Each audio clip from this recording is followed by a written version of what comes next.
Bismillahirrahmanirrahim. Alhamdulillahi Rabbil Alamin.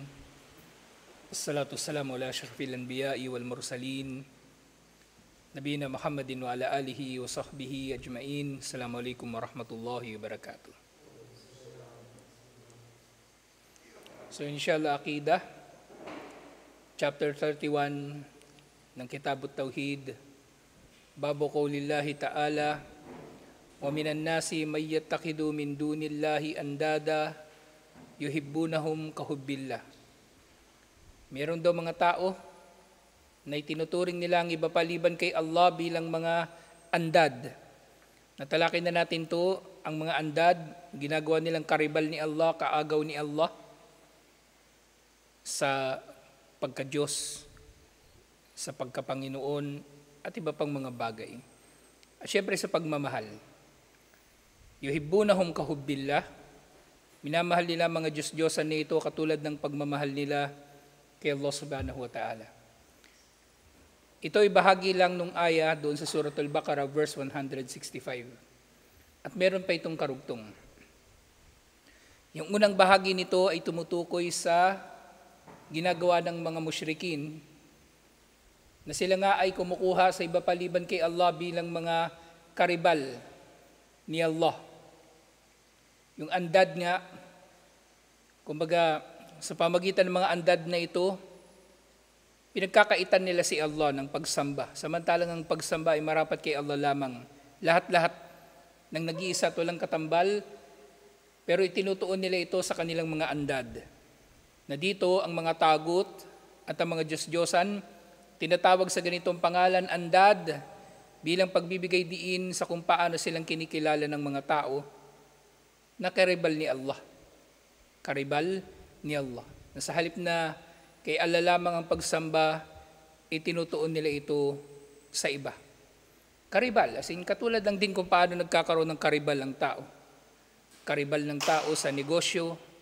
Kumbaga sa halip na pupunta sa iyong customer, pupunta sa iba pa. Karibal ang tawag doon. Karibal sa panliligaw. Sa halip na ikaw yung sasagutin, yung isa yung sinagot.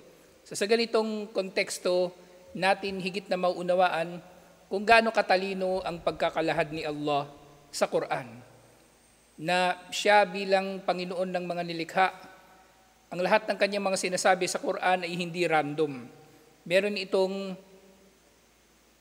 malawak at malalim na hikmah mula sa kanya bilang kanyang salita subhanahu wa ta'ala. So yung andad, ang pagkakapili rito bilang andad, ang pagkakapili sa salitang andad dito, hindi ito random. Ito mismo ang gusto ni Allah na mensahe na iparating sa mga tao. At bakit andad ang ginamit dito na salita? Kasi yuhibbunahum kahubbillah. Sa halip na ang kanilang minamahal ay si Allah subhanahu wa ta'ala lamang, minamahal nila ang mga ito katulad ng pagmamahal nila kay Allah. O baka mangyayari nga mas matindi pa sa pagmamahal nila kay Allah. Kasi sa ngayon, lalo na hindi kilala ng mga tao si Allah. Ang kilala nila kanilang mga rebulto.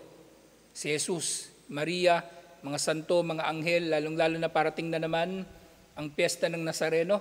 May kita ninyo kung paanong minamahal ng mga tao ang mga itinatambal nila kay Allah subhanahu wa ta'ala. Yuhibbunahum kahubbillah, minamahal nila ang mga ito katulad ng pagmamahal nila kay Allah. Pero nga sa pangalawang bahagi nito, walladina amanu asyaddu hubban lillah. Subalit ang mga mananampalataya, mas matindi ang kanilang pagmamahal kay Allah.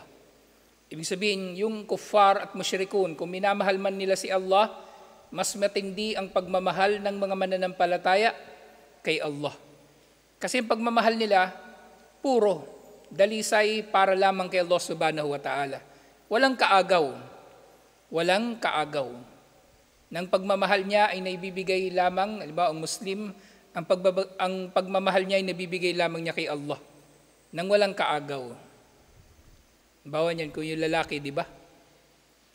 Lalaki, 4 yung kanyang asawa. Maaring yung 4 na yun, sa konteksto rin ng andad. Magkakaribal yun, yung 4 na yun. Magkakaribal sa kanyang atensyon, magkakaribal sa kanyang panustos, magkakaribal sa kanyang pagmamahal, magkakaribal sa kanyang panahon at iba pang pinag-aagawan nilang 4 na mga asawa. So, buti naalala ko yun kasi magandang ehemplo yun ng kahulugan ng andad. Kung bakit andad ang ginamit dito ni Allah. Kaya ngayon mga asawa na babae, halimbawa 4 sila na asawa. Sa maraming mga pagkakataon nagseselosan yun. Nagseselosan, nag-aaway, at meron silang mga pakana laban sa isa't isa. At yun nga, kung hindi man sila nag-aaway, sila, aawayin naman nila yung lalaki. So mahirap yung, akala lang nila masarap yung marami kang asawa. Akala lang nila. Tingnan nyo na si Manong. 4 na asawa kaya niyang alagaan, pero yung 4 na asawa niya hindi siya maalagaan. Kumbaga, iba pang mga pagkakataon sa iba't ibang mga tao na nasa ganoong relasyon. So yun, magandang sample din yun ng andad. So dito hindi random nga yung pagkakapili ni Allah sa salitang ito. Natawagin niya mga Diyos-Diyosan bilang andad. Na nga mga mananampalataya, nagagawa nilang mas mahalin si Allah o mas minamahal nila si Allah kaysa sa mga musyrikin. Kasi nga naman ang pagmamahal nila ay para kay Allah lang. Walang kaagaw si Allah. Wala silang iniisip na baka may magsiselos kapag ang pagmamahal nila kay Allah ay mas ibinigay nila kay Allah. Kay Allah lang sila nagmamahal. So ganun lang din sa tao, maari sa ilang pagkakataon. Yung lalaki na isa lang yung kanyang asawa, maaring may bibigay niya yung lahat ng kanyang atensyon, pagmamahal, panahon sa nag-iisang asawa. Pero kapag naging 2 na yan, 3, 4, mahati na nga. Mahati na nga. Kaya minsan, hindi mo rin masisisi kung bakit mayroong mga babae na babaliw o nasisiraan ng ulo sa selos. Kapag yung lalaki ay nag-asawa ng pangalawa o pangatlo o pang-4. Kasi nararamdaman nila na magkakaroon sila ng karibal. At ito, mas masahol ito kasi nilalagyan natin ng karibal si Allah na wala naman karapatan ng mga ito na maging karibal. Yung mga asawa may karapatan, ito wala eh. Yung mga Diyos-Diyosan wala naman itong kahit anong karapatan na pagtutuunan natin ng anumang pagsamba, pagdakila at pagmamahal natin kay Allah. So ganito nga ang mga musyrikin. Kumukuha sila ng mga katambal ni Allah na ginagawa nila mga karibal ni Allah, kaagaw sa pagsamba sa Kanya at iba pa. At minamahal nila ito katulad ng pagmamahal nila kay Allah. Pero ang mga mananampalataya, tayo insyaAllah, mas minamahal natin si Allah kaysa sa pagmamahal nila. Walau yara alladhina dhalamu idh yarawna al-adhaba anna al-quwwata lillahi jami'a wa anna Allaha shadidul iqab. Kung nakikita lamang sana ng mga nagtatambal kay Allah, kung mapagtatanto lamang nila o marirealize lamang nila na kapag makita na nila ang parusa, ay wala na silang pagpipilian kundi ang tanggapin ng kapangyarihan, lahat-lahat ay tangan ni Allah. At si Allah ay matindi magparusa. Pero kapag nakita na nila ang parusa, yun nga, huli na ang lahat. Huli na ang lahat. Pinakita sa kanilang parusa para itapon sila rito. Ipinakita sa kanilang parusa para itapon sila rito. Hindi ito ipinakita sa kanila bilang babala na lamang. Dumating na ang babala sa pamagitan ng mensahe ng mga propeta, sa pamagitan ng pangaral ng matutuwid, sa pamagitan ng pagsasalita tungkol sa Quran at sa Sunnah, sa da'wah. Pero hindi sila nakinig. Kapag nakita nilang apoy, yun ay ipinakita na sa kanila bilang kanilang hantungan, wal-iyadu billah. So dito, ang aya na ito, ishrah hadhil aya wa bayyin munasabataha li kitabit tauhid. Ipaliwanag daw ang aya na ito at anong kinalaman nito sa kitabut tauhid. Sinasabi, akhbar Allah Ta'ala, anna man ahabba min dunillahi shay'an kama yuhibbullaha fahuwa mimman ittakada min dunillahi andada ay amthalan wa nadara wa ashbahan yusawunahum billahi fil mahabbati wa ta'zim. Ipinababatid sa atin ni Allah subhanahu wa ta'ala na sino man na kukuha sa iba pa, liban pa kay Allah bilang kanyang mga katambal nga at minamahal nila ang mga ito, katulad ng pagmamahal kay Allah, sila ay nagturing sa mga ito na karibal ni Allah, na nagtatangan ng wangis ni Allah, nagtatangan ng kumbaga pagiging kapartner ni Allah, at iba't iba pang mga pag-uugnay nila sa mga ito kay Allah. Kumbaga, dahil karibal ni Allah itong mga Diyos-Diyosan na ito, anumang dapat na ibinibigay kay Allah, ibinibigay nila sa mga Diyos-Diyosan na ito. Kaya nga, inna syirka la dhulmun abim. Tunay na ang syirk ay matinding pang-aapi. Tunay na ang syirk ay matinding kawalang katarungan. Inaapi ng tao si Allah, waliyadu billah, sa pamagitan ng syirk. Hindi mapipinsala ng tao si Allah, pero nagtatangka siya na pinsalain si Allah sa pamagitan ng syirk. Kaya napakatindi talaga ng kasalanan na ito. Wala itong kapatawaran talaga. Wala itong kapatawaran talaga. Kung yung tao nga magsiselos, ilagay natin muli sa konteksto itong andad. Bawa meron kang karibal, tapos nagselos ka.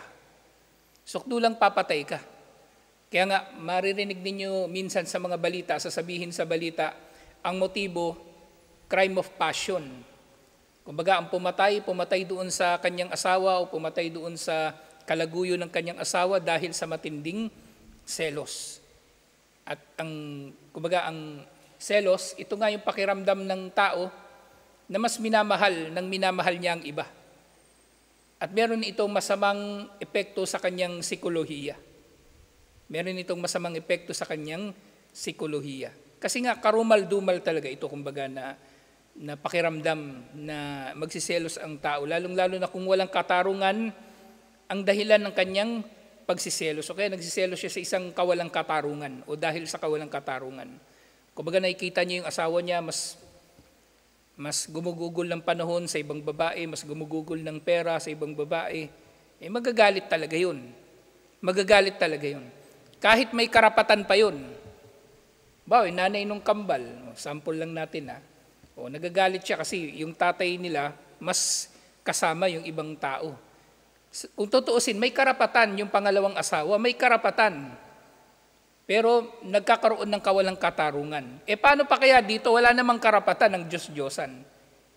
Naintindihan niyo yung analogy? Kumbaga, mas matindi ang magiging pagkamuhi ni Allah sa shirk kaysa sa tao na nagsiselos o sa babae na nagsiselos kasing asawa niya nag-asawa ng pangalawa.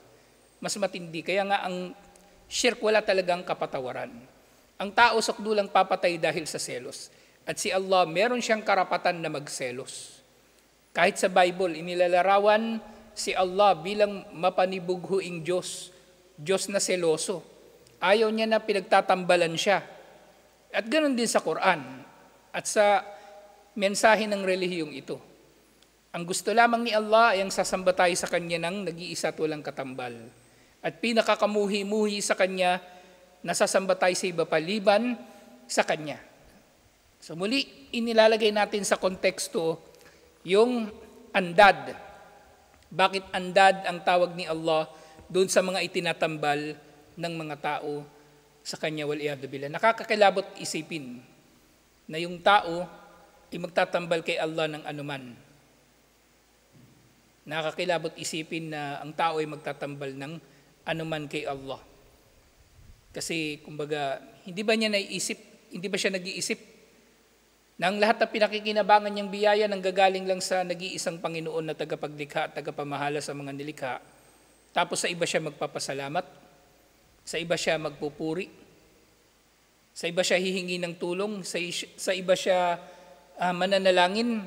Hindi natin kumbaga matatanggap yun Hindi natin matatanggap. Kaya napakakarumal-dumal talaga ng shirk.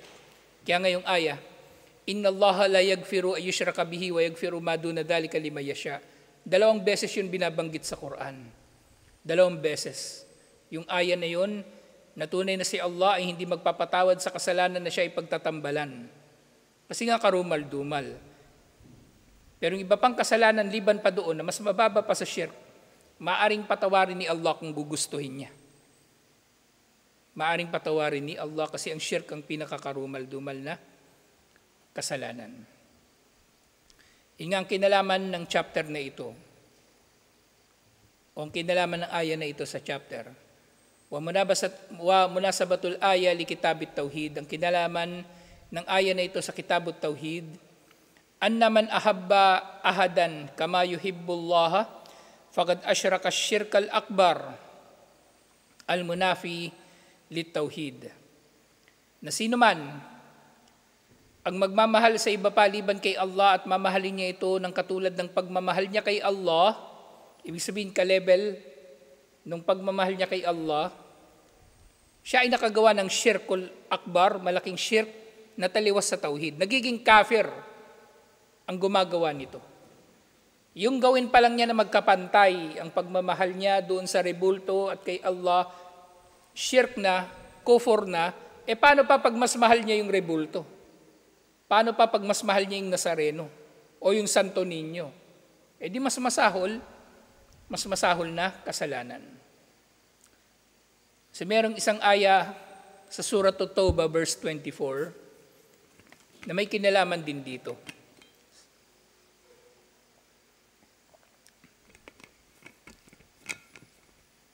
May kinalaman sa shirk, sa mahabba o pagmamahal. Kasi natalakay na natin nung nakaraan, di ba? Meron ding shirk, shirkun mahabba, na nagtatambal ng tao o pinagtatambalan ng tao si Allah sa pagmamahal. Na meron siyang higit na minamahal, liban pa kay Allah subhanahu wa ta'ala. Kahit ito ay tao pa na karapat dapat niyang mahalin. Asawa niya, magulang niya, kung minamahal niya ang mga ito ng higit pa sa pagmamahal kay Allah, higit pa sa pagmamahal niya kay Allah, yun ay shirk din. Yun ay shirk din. Karapat dapat niya lang na mahalin ng mga yun. Kung yun pa lang, nagiging shirk na, kung mas matindi ang pagmamahal niya sa mga mahal niya sa buhay kaysa kay Allah, kung yun pa lang shirk, paano pa kaya yung tao na mas minamahal niya ang rebulto kaysa kay Allah? Nakakainis, di ba? Mas minamahal niya ang rebulto kaysa kay Allah. So ito, inilalagay natin ito sa kontekstong ganito para mas maintindihan natin kung bakit ganito kahigpit ang Islam. Kung bakit ganito kahigpit ang Islam. Wala sa ating Pasko, wala sa ating bagong taon, kasi lahat yun ay kinalaman sa shirk.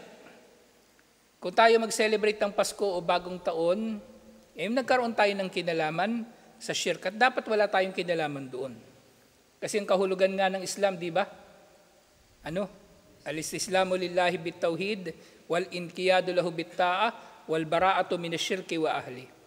Ang pagsuko kay Allah sa bisa ng kanyang tauhid, pagtalima sa kanya sa pamagitan ng pagsunod at kawalan ng kinalaman sa shirk at sa mga gumagawa nito. Hindi sapat ng Muslim ay umiiwas sa pagsamba sa rebulto. Dapat wala siyang kinalaman sa rebulto.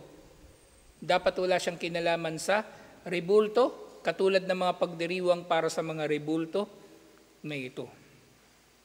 Siya doon sa Surah At-Tawbah, verse 24, binabanggit dito yung tungkol sa pagmamahal sa iba pa, liban kay Allah, na nagiging katambal ang mga ito kay Allah. Ginagawa ng tao ng mga ito ay maging katambal ni Allah. Sinabi ni Allah, Kul in kana aba'ukum wa abna'ukum wa ikhwanukum wa azwajukum wa ashiratukum wa amwalun iktaraftumuha wa tijaratun takshawna kasadaha wa masakina tardawnaha ahabba ilaykum minallahi wa rasuli wa jihadin fi sabili fatarabbasu hatta ya'tiyallahu bi amri wallahu la yahdil qawmal fasikin. So sinabi ni Allah, kung ang inyong mga ama, ang inyong mga anak, ang inyong mga kapatid, ang inyong mga asawa, ang inyong mga kamag-anak, ang yaman na nakamit ninyo, ang negosyo na kinatatakutan ninyo na malugi, o ang mga bahay na minamahal ninyo, kung ang mga ito ay mas minamahal ninyo kaysa kay Allah, sa kanyang sugo, at sa jihad sa landas ni Allah, kung ang lahat ng mga bagay na ito ay mas minamahal ninyo sa tatlong ito, ay hintayin ninyo ang pagdating ng utos ni Allah o ng hatol ni Allah. At ang tinutukoy ditong hatol ni Allah, parusa ni Allah. Si Allah ay hindi nagmamahal sa mga suwail, sa mga fasikun, sa mga fasikin. Yun ang parusa. Kapag ginawa mong mas kamahal-mahal ang mga bagay na ito kaysa kay Allah.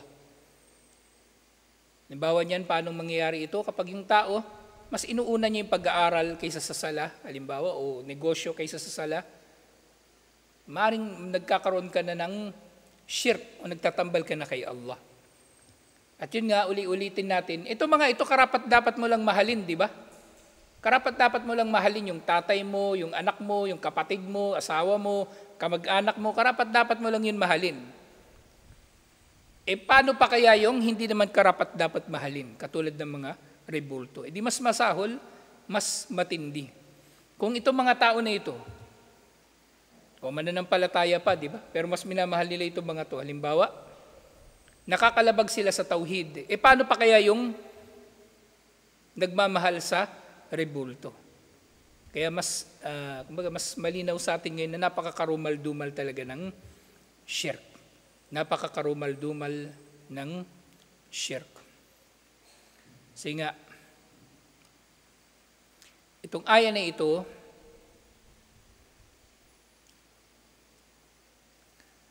sinasabi dito sa paliwanag dito, bayin ma'anil kalimatil atiyah. Yung ashiratukum na tinutukoy dun sa aya, akribaukumul adnun. Sila raw yung mga kamag-anak ninyo na pinakamalalapit. Bukod dun sa iyong pamilya, yung mga kapatid mo, magulang mo, kasama dito yung mga tito, tita, pinsan, sila yon na mga malalapit na kamag-anak. At yung amwalon iktaraf tumuha, yung yaman na inyong iktasabuha. Yung iktaraf tumuha, ang kahulugan nito, iktasab tumuha, inyong nakamit, o kumbaga kinita o natanggap. Tijaratun, amtiatun, ishtaray tumuha. Yung tijara na tinutukoy dito, amtiatun ishtaray tumuha lit tijara warib. Yung mga paninda na binibili ninyo para maibenta para tumubo. Ngayon nga, taksyaw na kasada ha, na kinatatakutan ninyo ang kasad nito. Yung kasad bawaraha wa adami rawajiha. Yung kasad ha, yung pagkalugi ng inyong mga negosyo.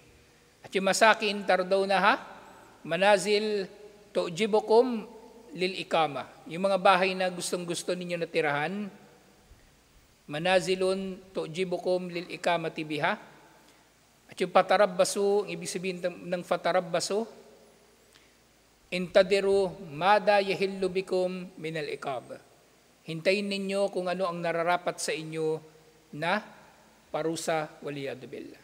So kung dito pa lang nagbabala na si Allah ng parusa, paano pa kaya doon sa hindi naman karapat dapat na mahalin? Karapat dapat lang na mahalin natin ang mga taong ito. Karapat dapat lang na mahalin natin ang ating negosyo, ang ating yaman, ang ating bahay. Pero kung ang mga ito ay magiging mas kamahal-mahal sa atin kaysa kay Allah, sa kanyang sugo at sa jihad, paglabag yun sa tauhid ni Allah. Sige nga, ang paliwanag daw sa aya na ito, ya'murullahu rasulahu an yuthabbital mu'minina wa yuqwi azaihim alal intihai amma nahaw anhu min mawalatil abai wal ikhwani alladhina istahabbul kufra alal iman. So dito inuutusan ni Allah si Propeta Muhammad sallallahu alaihi wasallam na patatagin ang mga mananampalataya at palakasin ang kanilang paninindigan sa pagputol o pagtigil sa anumang uri ng kanilang pagkahumaling o labis na pagmamahal sa kanilang mga magulang o sa kanilang mga kapatid na pumili sa kawalang pananampalataya kaysa sa pananampalataya.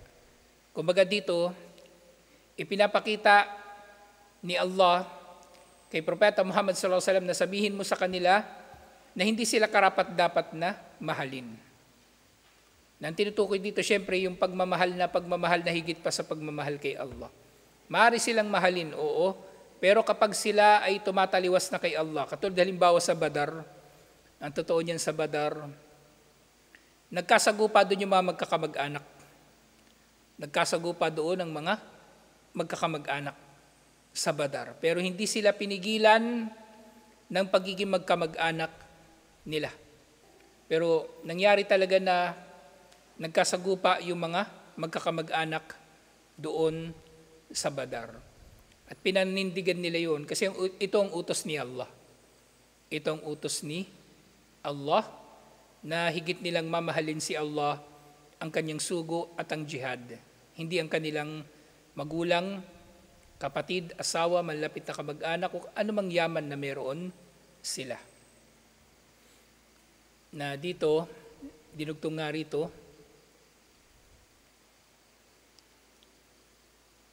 nuhu anhu min mawalatil aba'i wal ikhwan alladhina istahabbul kufra alal iman wa yuzhiduhum fihim wa yaqta'u ala'akuhum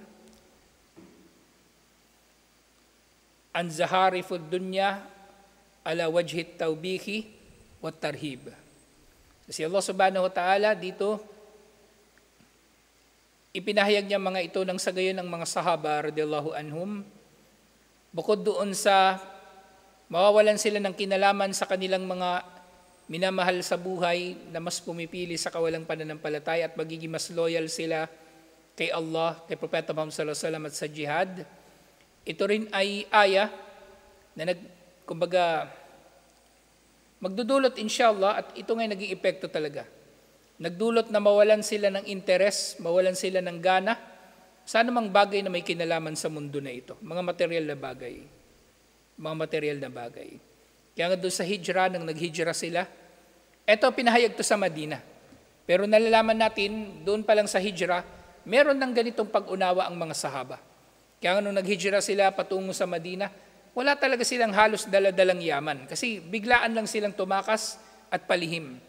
At wala silang dala na anumang yaman nila liban na lamang sa kakaunti. Kasi mas mahalaga sa kanilang hijrah, mas mahalaga sa kanilang pagsunod kay Allah at kay Propeta Muhammad sallallahu alaihi wasallam kaysa sa anumang yaman na may iwan nila. Kaysa sa anumang yaman na may iwan nila. Iniwan nila yun lahat-lahat alang-alang kay Allah subhanahu wa ta'ala. At yun nga, munasabatul aya lil bab, ang kinalaman ng aya na ito dito sa Surah At-Tawbah, verse 24, anna fiha wa'idun syadidun alaman kanat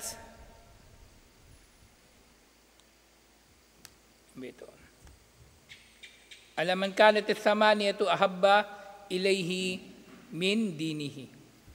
So ang aya na ito ay babala ni Allah laban sa sino man na itinuturing niya ang 8 na ito. 8 yung tinukoy dito eh. 8 yung tinukoy dito. Mamagulang, anak, kapatid, asawa, malapit na kamag-anak, yaman, negosyo, at bahay. Kung ang 8 na ito ay mas kamahal-mahal sa sino man kaysa kay Allah, kay Propeta Muhammad sallallahu alaihi wasallam o sa jihad, ito ang babala ni Allah subhanahu wa ta'ala sa kanila. Itong babala ni Allah subhanahu wa ta'ala sa kanila, alhamdulillah. Sige nga, itong aya na ito, sa Surah At-Tawbah verse 24, actually, may nauna rito na aya na may kinalaman dito. Basahin na rin natin, insyaallah. Sabi ni Allah dun sa verse 23, ya ayyuhalladhina amanu, la tattakidu aba'akum wa ikhwanakum awliya'a, inistahabbul kufra alal iman, wa may yatawallahum minkum faulaika humudh dhalimun. Actually, itong aya na ito, binabasa rin natin dun sa Nawaqidul Islam. O mga nanampalataya, huwag ninyong kukunin ang inyong mga ama, ang inyong mga kapatid, bilang mga kakampi kung mas minamahal nila ang kufur kaysa sa iman. Sino man sa inyo ang kumuha sa kanila bilang mga kakampi, sila ang mga mapang-api. Dhalimin. Sila ang mga mapang-api. o sa ibang konteksto, kabilang sila sa kanila sa pagtatambal kay Allah. Naalala nyo, di ba? Hanggang ngayon tinatalakay pa rin natin yung mudaharatul musyrikina alal muslimin. So maaring sukdulang nga hantong sa kufur, shirk at ridda, yung pagtulong sa kuffar, sa mga musyrik laban sa mga Muslim dahil nga sa pagmamahal din. Nabukod doon sa, kumbaga, nagkakaroon ng sariling batas yung sumusuway dito, nagtatambal siya kay Allah sa pamagitan ng pagmamahal sa mga ito, nakalaban ni Allah, na dapat si Allah lang ang higit nila na minamahal. At yun nga karugtong na nitong aya na ito. Qul in kana aba'ukum wa abna'akum wa ikhwanakum wa azwajukum wa ashiratukum wa amwalun iktaraftumuha wa tijaratun takshawna kasadaha wa masakinu tardawnaha ahabba ilaykum minallahi wa rasulihi wa jihadin fi sabili fatarabbasu hatta ya'ti Allahu bi amri wallahu la yahdil qaumal fasikin. At doon sa sumunod na aya may kinalaman din dito. Laqad nasarakumullahu fi mawatina kathiratin. Si Allah ay nagpatagumpay sa inyo sa iba't ibang mga labanan. Wa yawma Hunainin, at kahit doon sa araw ng Hunain. Id a'jabatkum katratukum falam tugni ankum shay'a. Na binabanggit ni Allah yung labanan sa Hunain, na sa totoo niyan, ito yung kauna-unahang labanan ng mga sahaba na marami sila. Kasi pagkatapos ito ng Fathu Makkah, napakarami na nila nung Hunain, sa labanan sa Hunain, sa Taif ito, sa Taif. Marami na sila. Pero sa kabila nito, sinabi ni Allah, pinagtagumpay na niya kayo sa iba pang mga naunang labanan, pero sa araw ng labanan sa Hunain, nang kayo ay nagmamalaki sa dami ninyo, pero wala itong saysay sa inyo, hindi ito nagdulot sa inyo ng kabutihan. Wadakat alaykumul ardu bima rahubat, thumma wallaytum mudbirin. Na kayo ay natutuwa sa dami ninyo, pero wala itong pakinabang sa inyo. Na sa kabila ng pagiging malawak ng lupa at ginawa itong patag para sa inyo, umatras kayo. Patakas mula sa labanan. Kasi napaligiran sila nun ng mga kalaban. Napaligiran sila ng mga kalaban dun sa Hunain sa kabila ng dami nila. At eto, bakit sinabi kong may kinalaman ito doon sa nauna? Kasi doon sa nauna, konti lang sila doon sa panahon na ito ng kumbaga unang paglikas sa Madina, sa mga unang taon sa Madina, konti lang sila. Pero nauunawaan nila ng maayos ang tungkol sa pagmamahal kay Allah, sa kanyang sugo at sa jihad. Pero doon sa Hunain, ang dami nila, pero marami sa kanila mga bago pa lang sa Islam, masabi natin bago pa lang sa Islam, hindi pa nila masyadong naintindihan ng marami sa mga bagay-bagay, kaya disorganized sila, hindi sila organisado. Kaya madali silang napaatras doon sa Hunain. Madali silang napaatras doon sa Hunain. Pero bandang huli, nakarecover naman sila, na-reorganize nila yung sundalo ng mga Muslim. Actually sa Hunain, malaki naging papel ni Al-Abbas dito kasi pagkatapos na nga ito ng Fathu Makkah, si Al-Abbas kasi, di ba hindi siya naghijra? Nag-Muslim siya pagkatapos ng Badar, hindi siya naghijra. Pero finally, pumunta siya ng Madina doon sa panahon ng Hudaybiyah. Panahon ng Hudaybiyah. At Fathu Makkah, kasama siya doon sa mga sumalakay sa Makkah. O may nagsasabi rin, nandun na siya sa Makkah nung Fathu Makkah. Pero kasama na siya dito sa Hunain, sa mga sundalo ng mga Muslim. So may kita natin dito yung katatagan na idinudulot ng pagmamahal kay Allah at pag-unawa sa relihiyon na ito, kahit konti lang ang mga sahaba. At syempre, makikita rin naman natin yung disorganization, yung pagiging magulo ng hanay ng mga sahaba kahit marami na sila doon sa Hunain. So kaya ko lang pinagdugtong itong pagpapaliwanag sa aya na ito kasi makikita natin dito yung contrast ng kanilang kalagayan. So ang tagumpay ng mga Muslim ay hindi nakasalalay sa dami. At inshallah itong community na ito, hindi rin ito nakasalalay sa dami. Kahit konti yung tao rito kung matitino, magtatagumpay ang community na ito Inshallah. Kahit konti lang ang tao. Hindi natin hangad yung sumikat, yung community na ito, dumami yung tao dito, ano pa man. Ang hangad natin dito, mangibabaw ang salita ni Allah. Inshallah. At mas mamahalin natin, pinakamamahalin natin si Allah, si Propeta Muhammad sallallahu alaihi wasallam at ang jihad. Inshallah. At iba pang may kinalaman sa Islam, inshallah. So tutuloy natin ito, inshallah. Assalamualaikum warahmatullahi wabarakatuh.